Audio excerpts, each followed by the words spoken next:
খায়বর, ইহুদিদের সেই শক্তিশালী দুর্গ যা দিনের পর দিন মুসলিম বাহিনী জয় করার চেষ্টা করছিল, কিন্তু কোনোভাবেই এর পতন ঘটানো যাচ্ছিল না।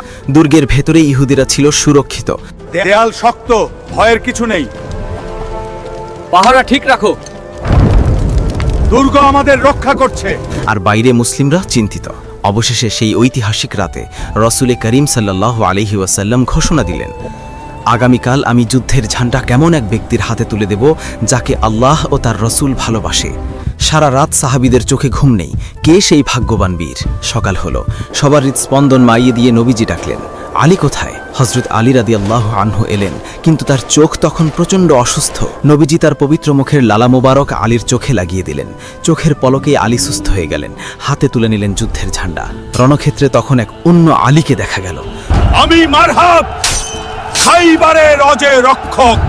বাঘের মতো গর্জন করে তিনি ইহুদিদের সেরা যোদ্ধা মারহাবকে এক আঘাতেই মাটিতে লুটিয়ে ফেললেন। কিন্তু আসল বিস্ময় তখনও বাকি ছিল। যুদ্ধের এক পর্যায়ে হযরত আলীর ঢাল হাত থেকে পড়ে যায়। তখন তিনি যা করলেন তা দেখে পৃথিবী স্তব্ধ হয়ে গেল। তিনি খাইবারের বিশাল সেই কামুজ দুর্গের দরজার দিকে ছুটে গেলেন। যে দরজা খুলতে বা বন্ধ করতে বহু শক্তিশালী লোকের প্রয়োজন হতো, শেরে খোদা আলী রাদিয়াল্লাহু আনহু একাই সেই দরজা হ্যাঁচকা টানে শিকড় সহ উপড়ে ফেললেন। ইতিহাস সাক্ষী, যুদ্ধ শেষে 7 জন বা অন্য বর্ণনায় 40 জন সাহাবী মিলে চেষ্টা করেও মাটিতে পড়ে থাকা সেই দরজাটি 1 ইঞ্চিও নড়াতে পারছিলেন না, অথচ আলী রাদিয়াল্লাহু আনহু সেটাকে এক হাতেই উঠিয়েছিলেন।